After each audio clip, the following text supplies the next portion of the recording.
My book talks about an untraditional childhood, and that was my childhood. I am the product of biracial union. I grew up in the South. I originally thought when I got the message from God, I thought the book was just going to be about me and what it was like to grow up as a biracial child and the experiences that I had, the prejudices that I experienced. But it ended up paralleling my relationship with God that I had developed all along my journey. And that relationship led me to understand that God's grace and mercy is really what got me through, and that I was not an accident, that I was planned, that He had planned me in His perfect image. Hey everyone, and welcome. I am Morgan Gist McDonald, and I have with us today a super special guest who is launching the brand new book called I Am Evidence, Not a Coincidence of God's Love.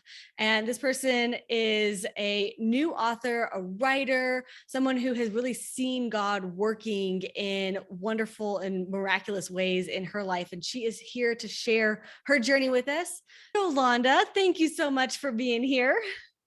Good afternoon, Morgan. I am so happy to be here. Thank you for having me.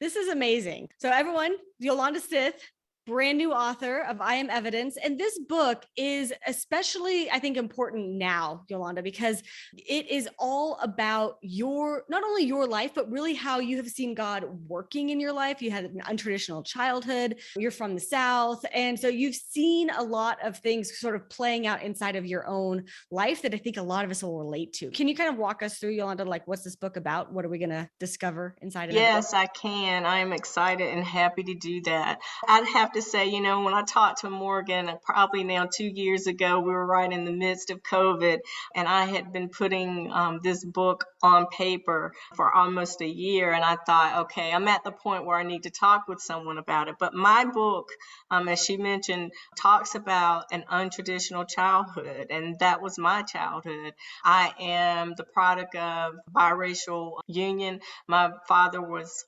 Caucasian and my mother was Black. They're both deceased at this point. But during the 60s, and as she said, I grew up in the South, I originally thought when I got the message from God, quite frankly, because it wasn't something that I thought I would be doing, a task that I would embark upon writing a book. And I thought the book was just going to be about me and what it was like to grow up as a biracial child and the experiences that I had, the prejudices that I experienced, and what it was like to grow up with a Black woman and one that just nurtured me, even though she had 7 other children. And so that's what I originally thought the book was going to be about. But it ended up paralleling really my relationship with God that I had developed all along my journey. And that relationship led me to understand that God's grace and mercy is really what got me through, and that I was not an accident, that I was planned, that He had planned me in His perfect image. And so it allowed me to grow as an individual and really, really recognize that not only was He with me, but He continues to be with me and lead me and guide me today. So that's what my book, a little bit of the things you will see. You will see me talk about some of my stories and experiences and how I was able to just get through and relied on God to help me get through it. Amazing. Can you give us like a little bit of insight into your childhood? I mean, you're one of 8 children and growing up in the South in the 60s. And like, what was that like for you? It was what I thought was not different from any other childhood. My mother adored not only me, but she adored all of her children, and she lived for us. And whatever she could do to help us, she would. But my father was different. I had, like I said, my father was Caucasian, and their father was Black. And both of them actually were in marriages when they met one another, but they were failing marriages and marriages that they no longer wanted to be a part of. And so they met each other at a time, I guess, where they were in need of, whatever it was that they needed. And they both fit that for each other. And so, what was really interesting during that time, Black and white people were not supposedly able to be a part of a relationship. You talk about mixing of the races, that was just not heard of. And so when they found out they were expecting me, it was challenging because you had people that just did not believe in interracial relationships. And so not only did they have to navigate that, but then I had older siblings that had to navigate that, what was happening in their lives. I mean, I even had to consider that. But then as I grew older, I just realized that not only did it impact me, but it impacted them as well. But they did not treat me any differently. I was always the baby of the family. I am the baby of the family now. All of my siblings are still living on my mother's side. I did not have the opportunity to meet my siblings on my father's side. And I say I didn't have the opportunity while I am grown and fully could have embarked upon that. I decided that wasn't something I wanted to do. That if someone came and approached me, then, that would be another story and another time. I mean, I would be open, but that's not something that I actively sought to do. But it was just, to me, just like any other normal family. My siblings that I had, so my mother had 4 girls and 4 boys, and they treated me just like they treated one another. We had the sibling rivalry, we had the love, we had the hate, we had everything that all my friends, sisters, and brothers had, and their experiences with their siblings.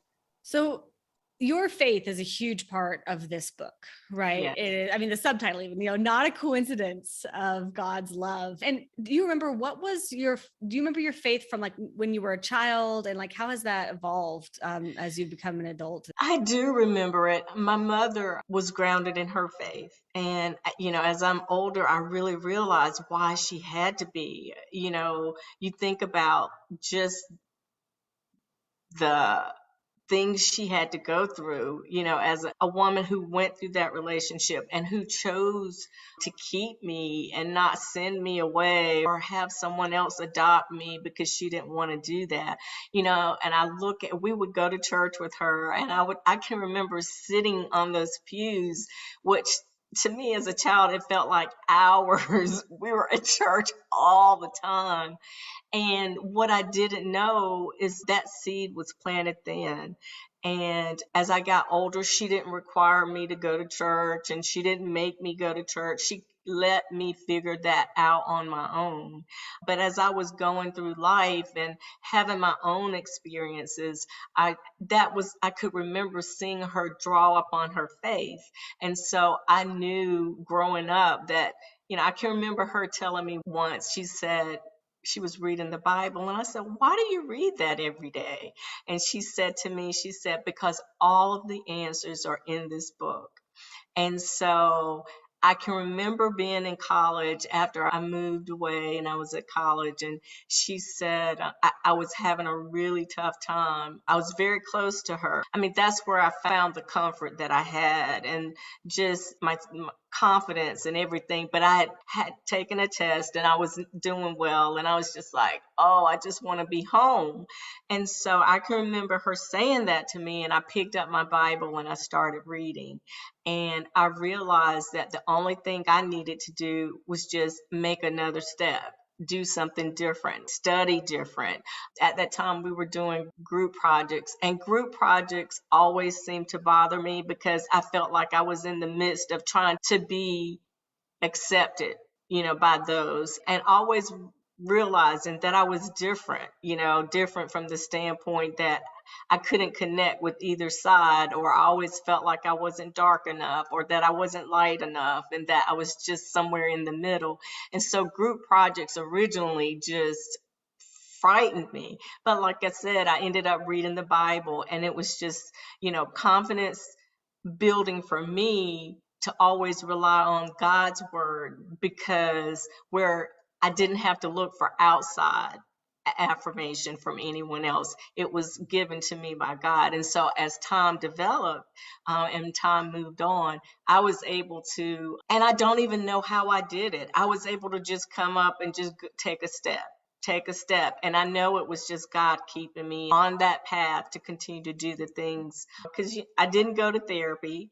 Back then, therapy, you didn't even talk about therapy, and you didn't talk about writing about your feelings, let alone talking about your feelings and who you were and, where you came from certainly wasn't that important. And so that's when I really realized in my freshman year in college that God had been my everything, and why should I shut him out now?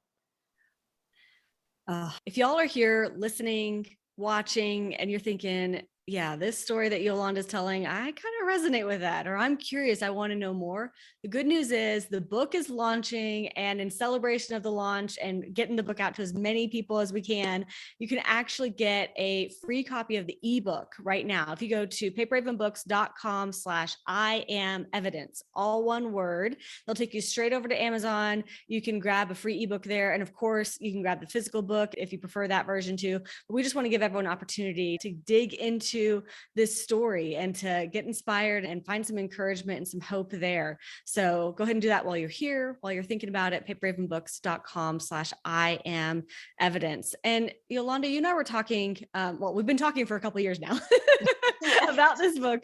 But why now? Why do you feel like now, 2020 is kind of when you felt like this call sort of laid on your heart? Why do you think now is the time for your message and your story? So Morgan, we talked a little bit about my faith. Actually, it was placed on my heart one morning when I was getting ready and dressed to go to work. I was standing at the mirror, putting on my makeup, not 5 minutes left for me to walk out. And God said to me, "You're going to write a book." And when he said it, I was just like, me? You're thinking me, I'm going to write a book? Because I had no desire to write a book. No, it's like none whatsoever. And so I finished putting on makeup, left, and thought nothing about it. And then when I came back home that night, I talked to my husband about it, and I said, I need to share something with you. God says that I'm going to write a book. And he goes, "Oh, really?" And I said, "Yes." And he said, "So what is the book supposed to be about?" And I said, "The book is supposed to be about me and my life's journey." And so that was in 2018. 2020 came, and that's when you and I talked. And I had basically sat down at the computer at the end of 19 and said, "Okay, God, I realize that I'm not obedient. I'm not doing what you have asked and placed before me to do." And I said, "If this book is what you really want me to do," I mean, who was I to question God? And that's exactly what I was doing. I was questioning an assignment he had given me to do. And I said, "If you want me to write this book, then you're really just going to have to pour it out." So one night it was stormy out, and I just sat at my computer and words just started to flow. And I knew right then and there that I was supposed to write this book.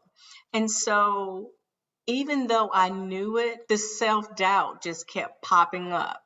Even though I was sitting down and the words were coming out, I'd stay up all night and write. And then the next day I was exhausted.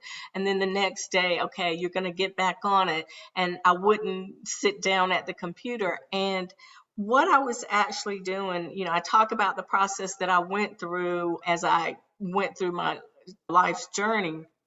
But when I went through the journaling process, I thought about why am I not doing, completing this task?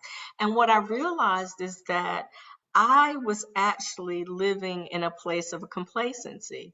I was not moving forward because I was relying on my past successes. And so those past successes, along with me questioning God of all people, questioning God about why me. Why was my story important to tell? And who was going to read my story? And no one cared about my story. I was going through all of that. But what I realized is that God was using the ordinary, which is me, to do something extraordinary for him. And so in this book, and writing this book, it was going to uncover all of my vulnerabilities. And so what I decided is that, okay, you've got to write it and you've got to sit down and be in a place where you can write it. And I had gotten to that place. And the more I sat down to write it, the more I was able to move on. And then once I finished it, I contacted you and said, okay, I'm ready.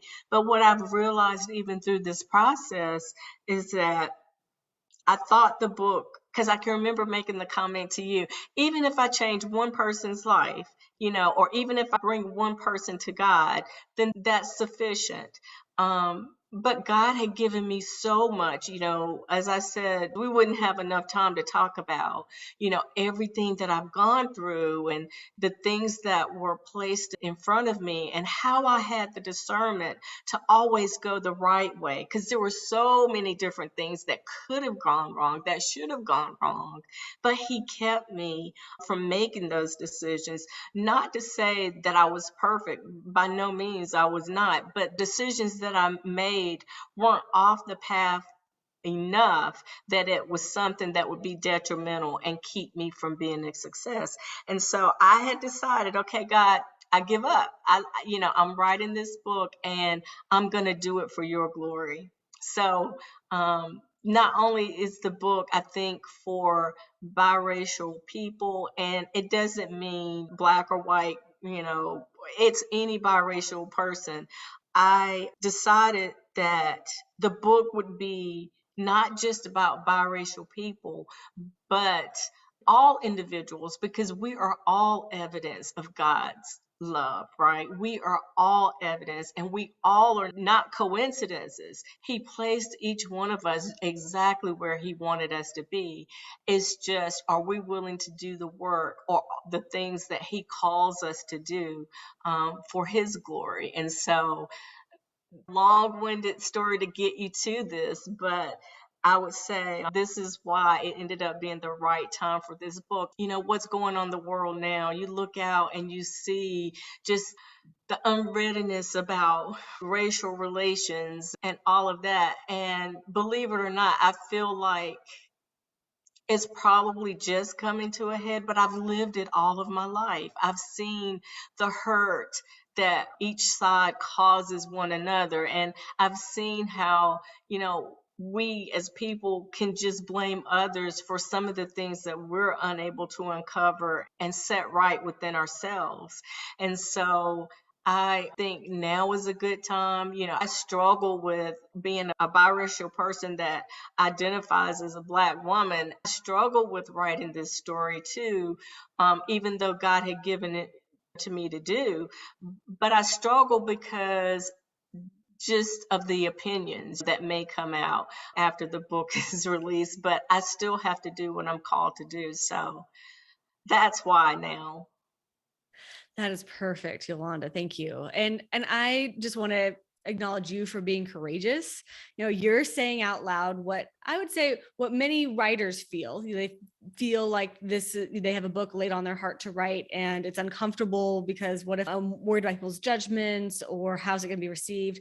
And I also think you're calling out to us, our own like cultural conversation around race. And you and I have talked about that from day one. It's like, we don't know how to have this conversation. And so many of us just recede to the background and say, I don't even want to, I don't even want to try to talk about it. But then we miss out on conversations like this, where you're really bringing this to us in such an approachable way. Like you're laying your heart out on the line, inviting people to really think about their lives and their relationship with their God and relationship with each other. And so I just want to acknowledge you for being really courageous and thank you for writing Thank you, Morgan. Because through it all, what I can say is that I have learned it doesn't matter the color of your skin. Everybody wants the same thing. They want to be successful. They want to be loved. I mean, the greatest commandment is that we love our neighbors as we love ourselves.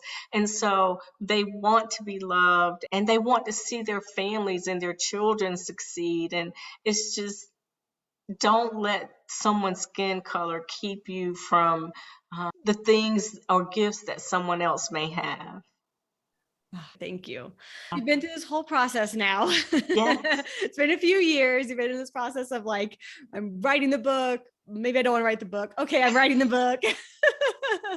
And then I remember, we first started talking and I read the first manuscript and I was like, okay, well, let's do a review and let's talk about other ways. And I know it changed shape over, the next few months. And now it's coming out into the world, right? So it's being published, people are reading it. And looking back, and I don't know if you want to go to like childhood Yolanda or like 2018, but like when you think about that younger version of yourself, and maybe you've learned something through this process, is there anything that you would like tell that younger version of yourself, words of wisdom or encouragement to a younger Yolanda? Yes, I would say God has placed everything inside of you that you need to succeed. He's not going to give it to you all at once. He's going to give it to you when you need it. And he never said it would be easy, but he said he would never forsake or leave us. And so throughout this whole process, he has been with me. Like Morgan and I have talked about, it has been an on and off, but it's been take one step forward and not let the distraction prevent you from doing what you're supposed to do. And so that's what I would say. You have everything that you need.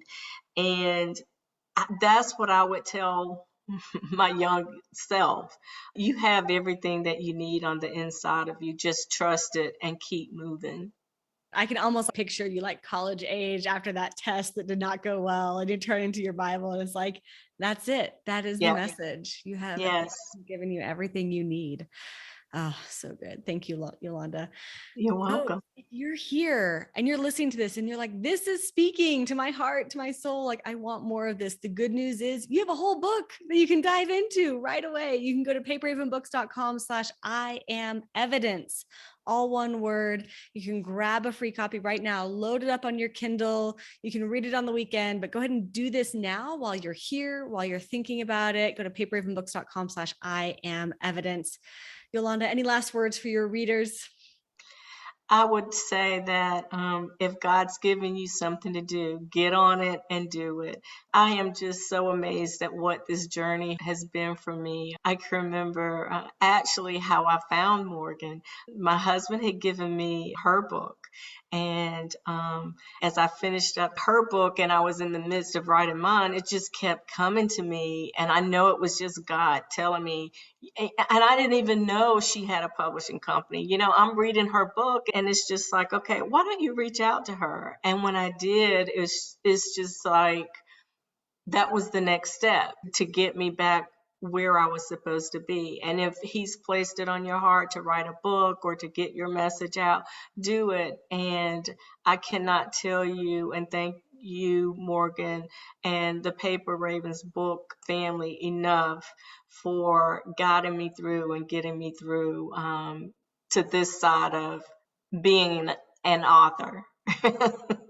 Thank you, Yolanda. It's been such an honor to be on the journey with you. And I mean, we've said it from the beginning, this is such an important story to share. Your story is such an important one to share. I agree. I think that you're here for a reason. I think that you are a leader of a conversation that is going to be healing for people individually, relationships, families, friendships. I mean, this is the conversation that we all need to have, about like, why are we here? That we are not a coincidence, that we are here for a reason. And so thank you again for writing this book, Yolanda.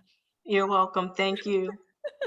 All right, y'all have a lovely rest of your day. Before you leave, go to paperhavenbooks.com/I am evidence, grab a copy. If you feel like one of your friends or someone in your life would want to read this book too, go ahead and tag them, send this video to them, send that link to them. They're going to thank you for making sure that they knew about I am evidence. And thank you, everybody. Thank you, Yolanda. Y'all have a great rest of your day, and we'll see you guys next time. All right. Bye-bye.